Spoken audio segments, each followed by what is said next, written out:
Right,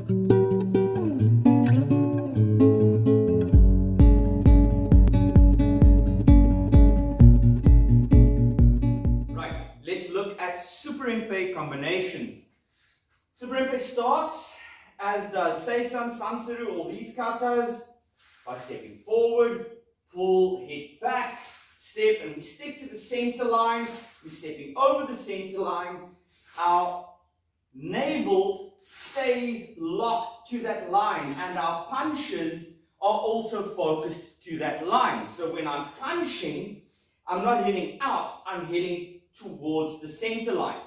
So make sure when you practice that opening movement of Suparinpei that you don't wobble over the line when you're stepping. Lock your center line to that line. Strong here. Move the legs in solid sunshins and try and take over your opponent's center. Let's look at the next combination. So from here we end up with our final punch after 3 punches here. We pull in, we push out, and then we move forward.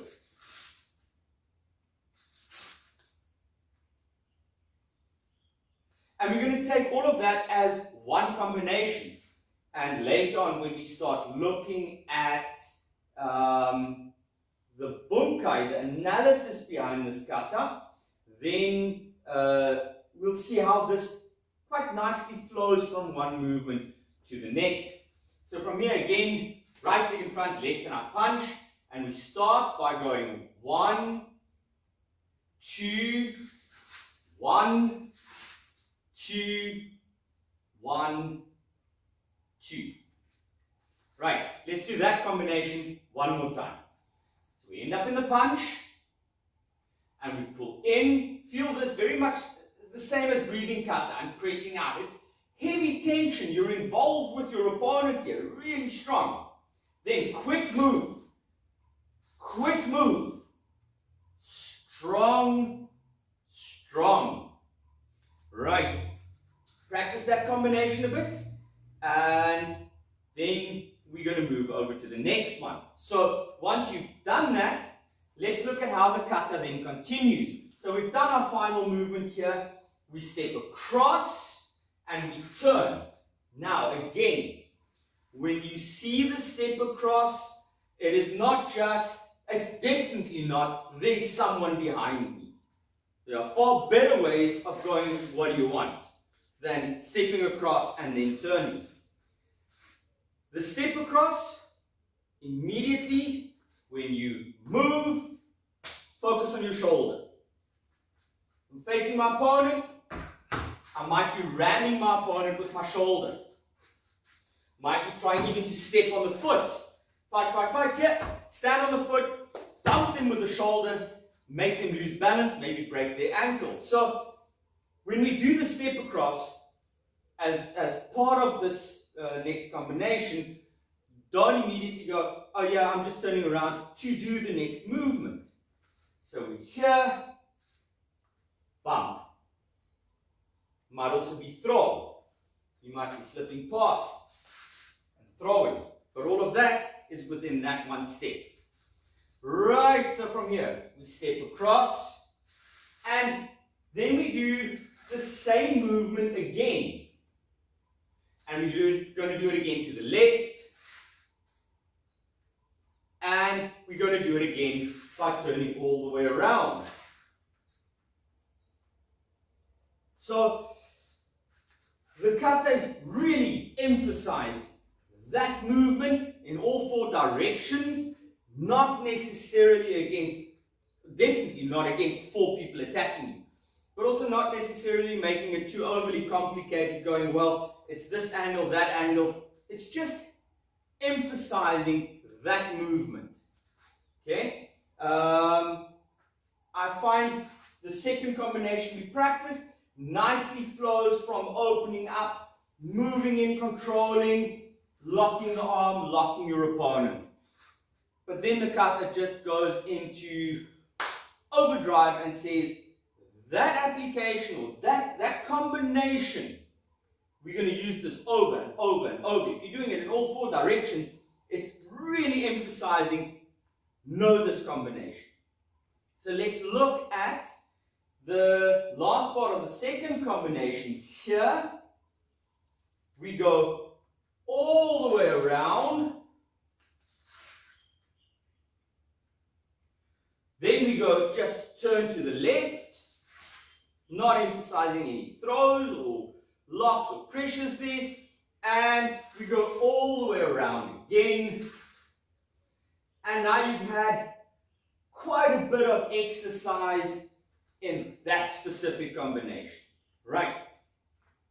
Now let's move on to the next one. So if we take the last movement we did here, from there we start dropping into our cat stance. So we're going to do the triangle cat stance position there. So in this position from the kata here, I just bring my right foot into cat stance, do my torochi, I would step straight forward, cover, do the torochi, and then I'm moving at an angle.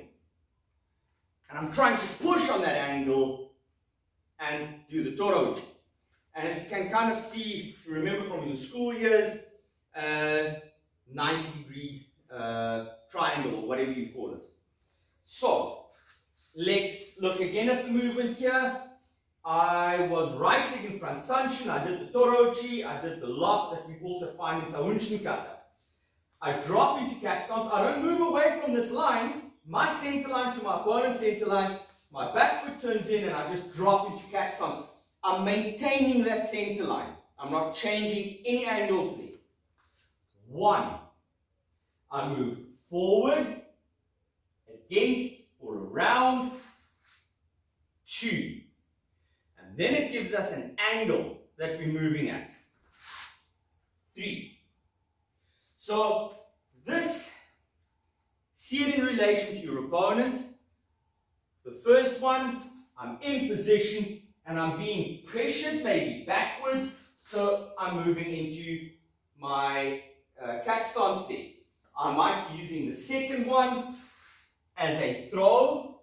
I might be using the third one as, if this is my opponent here, my opponent's not standing there and waiting for me. So in relation to my opponent here, I'd be moving past my opponent, who's now here, and trying to manipulate my opponent there. So really, when you're doing those 3 cat stances, keep your invisible friend that's doing the kata with you in mind. Don't just do the angles and go, well, my sensei said step that direction. Understand where you are in relation to your opponent. Right, so we've done the final one, and we're here. Let's maybe look at this one more time. So right in front, Sanshin, my center line. If you look at this white line here, I'm sticking to this line, I bring my left heel in, I drop my right foot, and I do my torochi. Step on the center line, turn, torochi.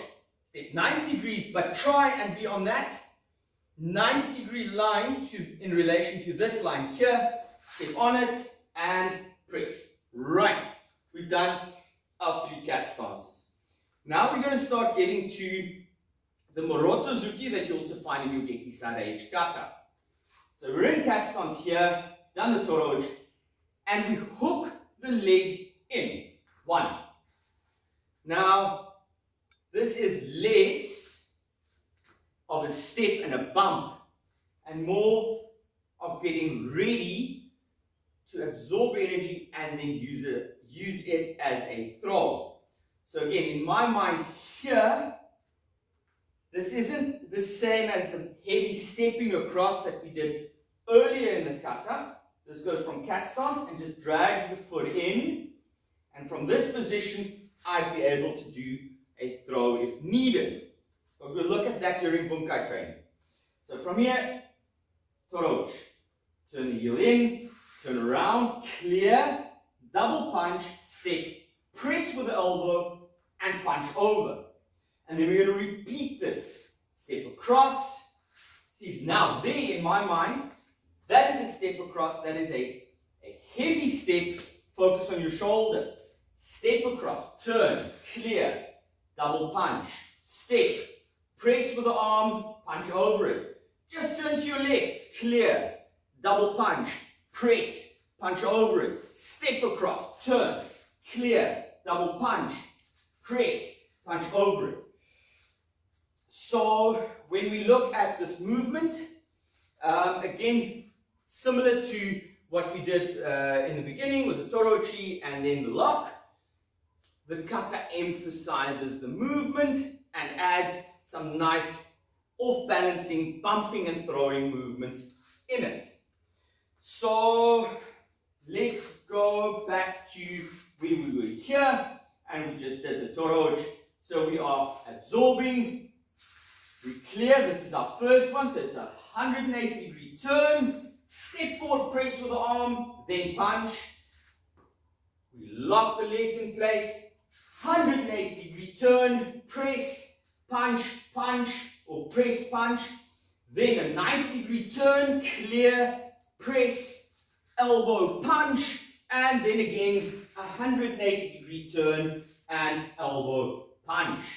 Let's do that combination one last time, and then we move on. So we're in cat stance, pull in, turn, one, press, punch, turn, 180 degrees, press, punch, turn, to the left, 90 degrees, press, punch, turn, 180 degrees, punch, press, punch, right. Now starts another combination that is not using the north, south, east, west lines of our Emerson lines. It's going diagonal. And it's important whenever you're moving diagonal in relation to your starting point that you also know you are moving diagonal in relation to your opponent. You are not taking your opponent head on. A lot of what we were doing now is taking our opponent head on. Now we start moving at diagonal lines in relation to our opponent. So, as we have done, let's pause there quickly.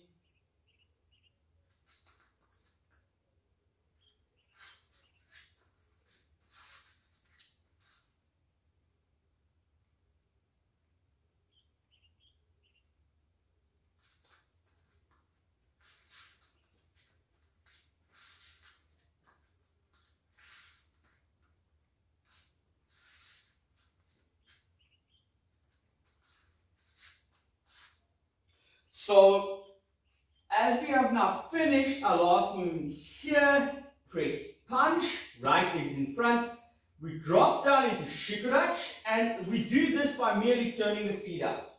We're not shifting our feet, we're dropping the feet at a 45-degree angle, drop down into shiku. Remember, my shikus are bad, my hips don't allow me to go lower.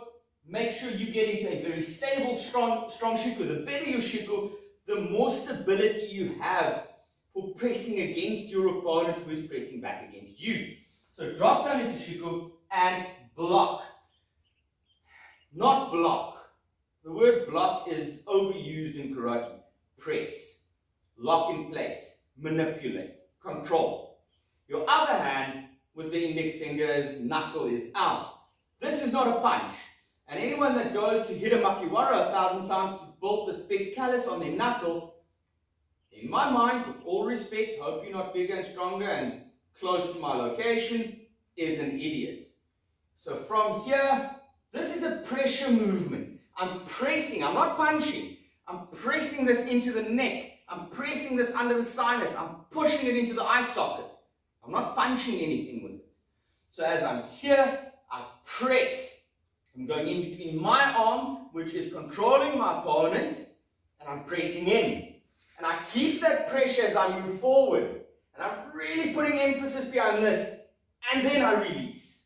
And then I go the other direction. And I press. And I keep the pressure. And then I release. And then I move from this diagonal. We're now going to cover that diagonal. So I need to shift my leg towards that diagonal so that now we can cover that side. It's not a new opponent. It's not a very complicated thing. Oh, but now it's a different angle. It's just going, well, if you can do it on one side of your opponent, you should be able to do it on the other side of your opponent. Again, your kata's emphasizing it by showing it 4 times. It's really making sure you know it and you can do it. So we're on this diagonal, block, well, I say block, step, press, down. Go to the other one, the other diagonal, step, and press. And then from there we start our new combination. So, let's do that again. We ended up facing that way, press with the elbow, and punch. Diagonal 1, diagonal 2. We tackle diagonal 1 first. So from here, we turn, we press, we push, we drop, control, press, step, block. We're done with this line. We move to the next line. Press, step, drop, ready, press, step, drop. Then we start the next combination. So one last time. We put pressure with the left arm. We turn. We tackle this line first. Press, step, release, ready, press, step, release, ready, press, step, release, ready, press, step, release. Okay, now that we've done those, we move on to the next part of the kata, the next combination in Suparinpei. So we end up on a diagonal line here, and our next movement takes us head on into our opponent again. So from here, I'm moving in. Watch what happens to my right arm, and that's actually pretty cool when you're doing this within the bunkai. The arm stays. Doesn't matter if it's been trapped or if you are trapping, doesn't matter. You are moving into your limb. And that's something that people forget. If my arm is here, my natural instinct is I want to pull it to my body. But what if my body goes to that arm?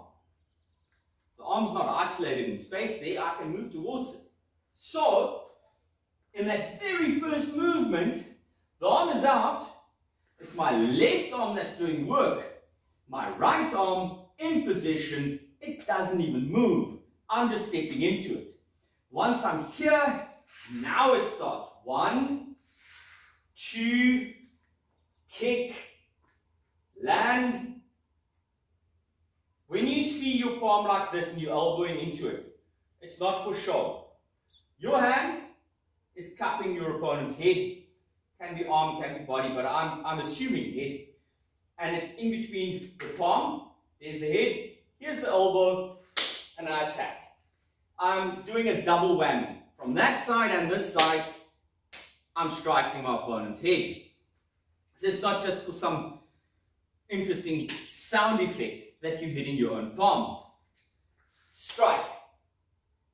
Strike. Now, I have a little bit of an issue with the urakens. I think sometimes they were used to teach you to get your arm behind your opponent's head, to get the hand in place. But the striking motion, I say, since you're going past there, stop for coffee, have some fun. So from here, we impact, we get our arm in place, then we manipulate our opponent's neck and we take them down. Right? So let's look at that whole movement again. Just going to move a little bit back for the camera's sake. We're here, we move into our right arm with our left arm doing the work. Then we catch, we kick, we land. We have the head between our left palm and right elbow. Get the hand in place. We manipulate the neck, take the person down. Let's do that combination one last time and then we move on. So we're in position here. We move 1, then 2, 3, 4, 5, 6, 7. Right, from here, the kata does this. You could, in theory, if you're looking at someone's attacking you from behind and you need to turn, but I think there are better ways of dealing with someone who's behind you. For example, I did this once to someone who was very much into their locks and flowing movements, and they asked me what would I do if someone's restraining me from behind, and I just did a very short back kick, and that seems to do the trick. But whatever you want to do there, you can do that if you want to focus on someone behind you. I just think that once you've done these movements, you step across and you block and you press. This is a plain, straightforward strike. I'm clearing and I'm hitting. Interestingly though, when I'm pressing the arm down and I'm hitting, a lot of the times people focus on the hand at the bottom. Oh, it's so important, the hand must be here. No. It's actually the journey. The intent is to put my hand down here. If it gets there, I don't know, this is a fight. But my intention, as I'm pressing, let's say there are some hands grabbing me here, slap my opponent, cover those arms, and I'm putting pressure on those arms. I'm going to push those arms down with all my might. I don't know if I'm going to succeed. But as I'm pushing here, I'm hitting. This might be the fight. This might be the reality of the movement that I'm trying to perfect. So it doesn't mean the hand has to be down here. You've got to go, okay, so what is my hand doing down here? What is happening down here? No, think the journey that it took. Right, enough of that. So, we step across, we turn, we press, and palm strike.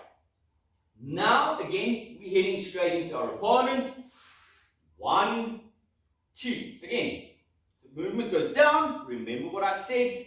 It's the journey, as in life. So from here, catch, catch. We step. 1, 2. Catch, we step. 1, 2. Catch, we step. Catch, we step. Catch. Also very nice applications there. Very nice controlling movements. Not much damaging movements, but good controlling movements that can lead to some action later. So, let's look at the movement. We started from here. We turn, plain and simple. Bang, we hit. We move. Read. Now remember this in itself. You have all those fingertips in the eyes, thumb and index finger around the trachea. You there, you're doing some attacks, which opens up your opponent. Next one, next one, next one. And we just stop with the right leg in front. Once you reach that final one, make sure, let's say you get confused. This is not for competition training, for yourself. Do enough steps that you really get a good workout with this, but make sure before you start your next combination, you have right leg in front there. Last time we do that part of the kata, so hands here, we press, we move, 1, 2, 3, 4, and 5. We start the next combination. So the next combination from this position here, we step across, bump with the shoulder, it's there, use it. Off balance, we turn, open hand, fist, ha. What are we doing here? One hand, controlling, or getting in position. The other hand, you have something in it. So in karate, this bull of, I've got my fist loaded, that's going to get your teeth knocked out. Just for heaven's sake, keep cover. So what is this? I have something in my hand. I grab, I pull. It's there. I'm holding on to it. Your arm, your wrist, your hair, your clothes, that's now mine. Right. So we're here, we've caught the arm, we've blocked. Well, I say block. We're in a ready position. The hand turns. Now we get to a fun part of the kata, which is really misunderstood by a lot of people. And that is that someone is grabbing my wrist. And now I'm hitting and I'm slapping that arm off my wrist. I'm just going to quickly pause the video here and then we start again just now. Right, I'm back. So, the movement that we're looking at, we've got a pullback, like I explained. You are holding something, arm, wrist, whatever. This hand that is blocking here, in actual fact what you're doing is you're getting that hand either against the strike, you cover, and you slap, and you get that hand behind your opponent's head. So from this position, the combination then takes the foot to the hand. You are not kicking your opponent's head, but by controlling the head and having the leg go at a 45-degree angle upwards towards the hand, it is the journey that counts. That means my leg might be sweeping the outside or inside, depending on which leg is in front, as I'm pulling my opponent's head. So kind of see the movement as I'm kicking and slapping, or sweeping and slapping at the same time. The turnaround in the kata, so when you see this movement here, so this turn all the way around, that is to show you how much energy you will need to be putting behind this movement. It's not going to be an easy movement. You're going to have to work for it. So the kata here is showing you how much energy you are actually going to be putting behind that technique in a real fight. Thus, it turns all the way around. So, let's do the combination from this position. We've got the left hand out. This tells me I am clearing a path towards my opponent's head, or I am blocking against a strike and getting my arm between my opponent's arm and my opponent's head. My other arm is grabbing and controlling the left side of my opponent. My hand turns, and then the right leg kicks up towards the left hand, and I turn all the way around. Once I've turned around, my left hand does hiki-uke. This is the start of a next application. So we're only going to look at slap and turn, and then the catch happens for the next movement. So let's do that movement again. You're in left leg in front, sanshin. Your left hand's out blocking kakie. Your right hand is pulled back. The hand turns vertical to the floor. The foot slaps the hand and carries my body all the way around. And then the left hand does hiki-uke. Right, now let's move on to the next part of the next combination of this kata. So, I do hiki-uke.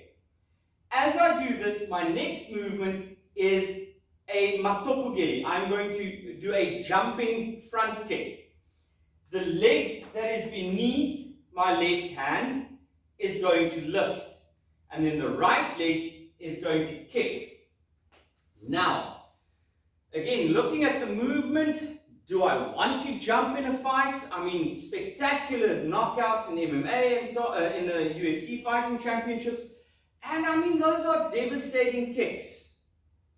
Is the kata showing me to do a jumping kick, or is there something else from a less spectacular point of view? So if we take it from a self-defense point of view, keep it very simple. I mean, there's no referee, there's nothing. That's just, I need to survive and get out of here. I'm not going to stay here and become the world champion. Then it says you are giving your full force into this opponent. They might be drawing a weapon. It can be whatever. I don't think that I'm doing a kick and then my leg gets caught and then I push in and I jump up and I kick with the other leg. Maybe, could be. If you're that athletic, go for it. But in the first place, don't let your leg get caught. So keep your kicks low. So if we work from that principle, that the kicks should anyway be low, what's happening here? So, my opponent's in front of me, I'm in a ready position.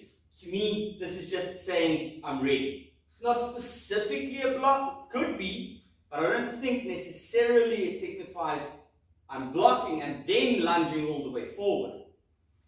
So what I'm thinking here, my opponent needs to be sorted out and there's distance. So as I'm in this position, I move in, I attack. I lunge into my opponent with everything I've got. So from a fighting point of view, it might just be that I'm rushing and I'm attacking. It might just be a very explosive movement of getting there and attacking my opponent. To me, the kata is saying, push.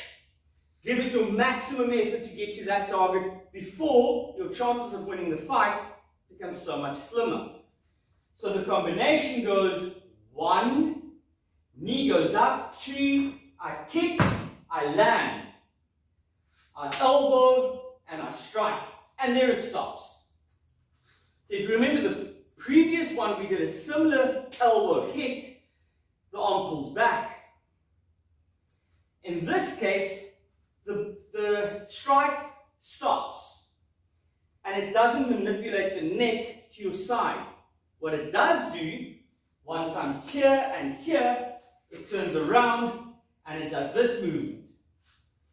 To me that says, right, if I cannot succeed in manipulating my opponent's neck to the side, if my hand goes behind here, I might actually be able to take my opponent over my hip. So it gives you an alternative to what you can do in that fight. So we're here, knee lift, kick, land, elbow, strike, toe. And to me, that's the end of that combination. So let's do that again. Left leg in front, hiki-uke. Knee goes up, I kick, land, elbow, hit, toe. So for me, that is pulling the head over. Right, we continue the kata. We go to the next combination. So this combination could start with the left hand palm strike. This left hand palm strike can be seen as I'm jabbing at my opponent while covering against an oncoming attack. I might be just plain and simple striking as hard as I can out. If I hit my opponent's shoulder, if I hit my opponent's chest, I want to disrupt whatever's coming my way there. So I'm just getting out. Right, so we take the movement from this position.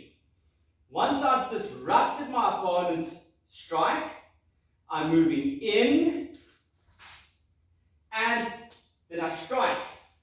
Now, one thing that you're not doing is you're not taking your fingertips and in a Mortal Kombat style, stabbing it through your opponent's chest or into your opponent's throat or through your opponent's solar plexus or whatever. You're not striking with your fingertips. What you are doing is you're getting your hand in position. I'm clearing, I'm getting my hand in position to be able to control my opponent. So think of this going maybe between my opponent's arm and head as I'm blocking. So as I'm clearing, I get my arm in the way. From that position, now I might be able to finish the kata and throw my opponent. We'll look at that during the bunkai, the analysis training. But from here, think, I hit. Then I move in, I clear. I have my hand in position, I get ready. Then I bring my opponent close to me, I turn and throw, and I'm done with the kata. So let's look at it again. 1, 2, 3, wrap around, 4, done. Let's do that combination one last time, and then next week we will do the whole kata on my count. So from here, combination goes left palm strike, left leg slide forward, left hiki-uke, right nukite, wrap around, step in and out, finish the koke, down, and finish. And that then wraps up all the combinations from your Suparinpei kata.